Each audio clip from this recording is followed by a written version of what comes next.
Hey everybody, how you doing? This is about to be a really fun video because I'm sighting in this thing. My phone has been blowing up ever since I picked this up. And yeah, I haven't had time to get it out to the range. But just this morning, I got this scope on here. This is a Leupold VX 3HD 3-5 by 10 by 40. I hardly have any Leupolds. This one was on something else and I robbed it from it. And then I kind of forgot I had it. So I said this would work perfect for this. I've got my 444 Marlin that's exactly the same with a very similar size scope. I also have one in 35 Whelen that's got a similar scope on it. Actually has this exact scope on it. But I got to get this thing sighted in so we can do a whole bunch more videos on 4570. You guys have been around for a while. I have a ton of videos on lever action 4570s, but guess what? I had to sell that thing and paid some bills. Contrary to popular belief, YouTube doesn't make you a bazillionaire. But anyways, I ordered this 4570 so we can get back to doing more videos on 4570. This is a CVA Scout. I've had great experience with these things as far as grouping well. I took my Buffalo with the 35 Whelen single shot. You should have seen the guide guy's face when he said, "What you bring to hunt with?" I said, "Single shot." He said, "Single shot on a bison?" I said, "Trust me, man." And all I needed was one anyways. The thing dropped. But these are pretty sweet. Stainless steel, fluted barrels. They're really cheap, and they come with good triggers. Came with the brake. Came with the rail on it. Everything just like you see it. Has a good cushy butt pad. But I brought my trigger gauge because I think that'd be good information to start adding to every video while I got the thing. But most people would be surprised at how good the triggers are on these CVA Scouts. I tested one the other day, and I think it was in 2 pounds range. So let's test it out here.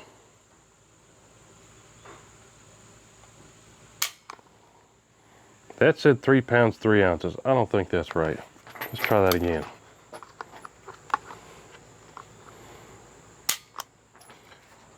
£2 13.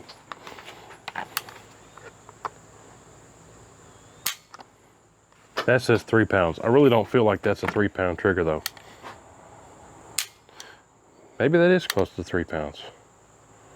Anyways, the one I tested the other day was a lot closer to 2. Maybe I'm just not using this thing right, but who knows. But this thing ain't any good to us till we sight it in. That's what this video is. We got to sight this thing in. They're also super light, handy. Swing swivel studs, you know, pretty cool little rig. But, and I better triple check that I grabbed the one that says 4570 on it, huh? But I did, and we're gonna get it sighted in with this stuff. I think 4570, you mind, normally goes to 405 grain projectiles. That's the most common loading is 405 grain or a 300 grain. There's some 325s too. But here's what I brought out to sight it in with. 4570, 405 grain, muzzle velocity of 1600. Now, there's a lot of 4570 loads out there that are kind of powder puff loads.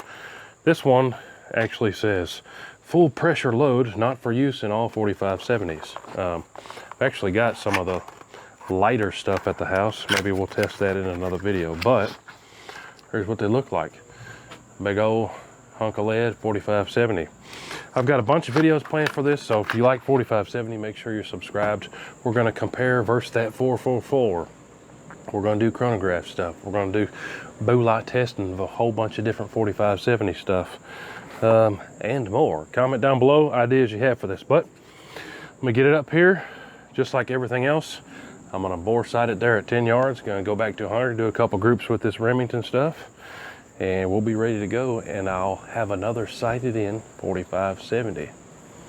Only bummer is, I don't have an adapter yet for my shusher on this thing, but suppressed 4570, we're gonna do some videos on that coming up soon. Suppressed break actions are awesome. Especially, I've got some subsonic 4570 ammo that will be incredible on. But we get this thing set up and we'll do the video, get this thing sighted in. My experience with these CVA Scouts, they've all been great.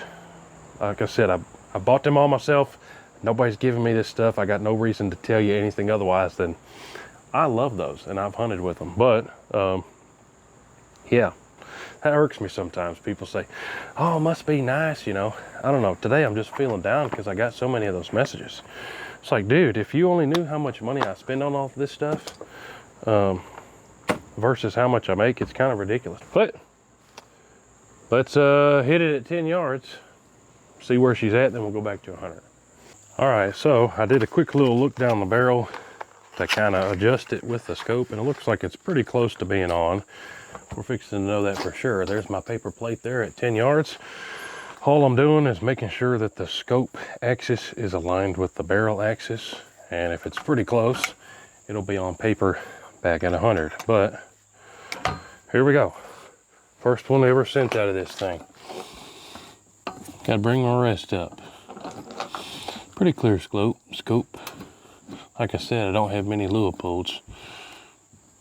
Here we go. Hold the top dot. I want to hit pretty near the bottom dot.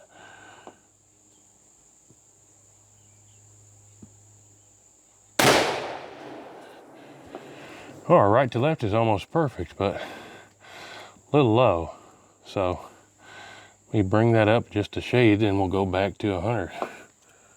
All right, now did some clickies. I think we'll be pretty close at 100. Let's go back there and find out. All right, now here we go back at 100, and this is the part where we cross our fingers that we did the bore sighting right back there at 10 yards, and let's see what happens. This is the 1600 feet per second, 405 grain. Let's see what happens. Give it all the zooms at 10. No parallax adjust on this scope. Y'all watch the show, know this rest. This is my Caldwell DFT2. I pretty much use this rest for everything. I'm gonna hold the center target. Man, I'm used to sighting stuff in with like 25 zoomies and stuff. This has only got 10. Here we go. Do my best. Ooh, that thing makes some noise, doesn't it? But we're on paper. Looks like we're down 3-4 inches, and we need to come left about 1.5 inches. So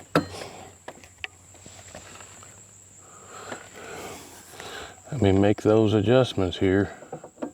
Come down to the hit. Wow, looks like I'm out of adjustment. That's pretty goofy. Not enough adjustment in this scope to get me on at 100. That's squirrely. Either that or I'm not doing this scope right. I might have to look up and see if this has a 0 stop in it, but I don't think that it does. But let me make this other adjustment. That'd be squirrely if this scope doesn't have enough adjustment in it. It's right, so I need to turn the dial left. All right, now I gotta pause the video and see if this scope has any tricks or something to it, or if I really did just bottom the thing out. That's why I don't like those 0 stops. Stuff comes shipped in the box with a stop in it, and I gotta look up videos and goofy stuff, but I really think I just bottomed that out and that's all it has in it. All right, so I just realized that I didn't have this microphone on. When I was sitting there frustrated with the scope, I took this thing off and set it down. So I just sighted the thing in, sit here and talk to the camera with no microphone. So let me roll in the footage of me actually getting this sighted in. What I did was I ran out of adjustment in the scope. So I loosened the cap, took it off, turned it the wrong way, a full turn, and then put the cap back on, and that got me more adjustment in the scope. So frustrating / annoying to me that I had to do that. My time is short these days, so I had to waste like 45 minutes or something fooling around with that, but I got it figured out and got it sighted in. Let me show you here in the footage where I was talking to myself, but I'll edit that out because you couldn't hear me talking anyways. I'll just edit in the flings here.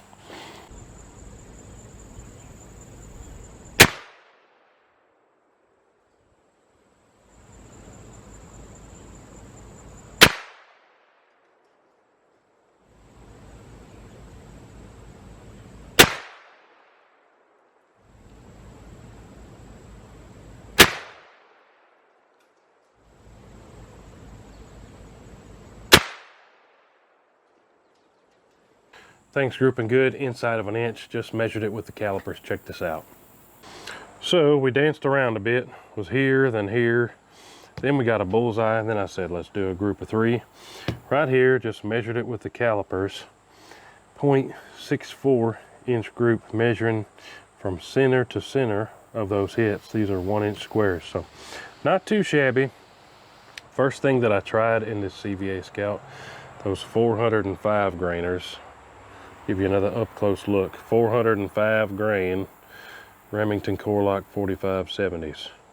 Shoo! But like I said, I don't ever recall having one of those Scouts that did not group good, and that's with a 10 power optic. Not too shabby. Now I need to do a whole bunch more testing. When I get things that work out under an inch, I always say, oh man, I already found what it likes. But for the sake of some videos, we're going to do some more testing and test some other stuff too. But hey guys, appreciate you watching. Like I said, I'm a fan of the CVA Scouts. I bought this one a month or 2 ago and just now getting around the time to test it out. But yeah, if you got any questions, let me know. You guys know I answer all my messages. Appreciate you watching. We got deer catching season coming up, so if that's what floats your boat, that's what floats my boat. Make sure you're subscribed. Tons more videos coming on this thing as well. So stay tuned for all that. Appreciate y'all watching. We'll see you guys on the next one. Hootie-hoo!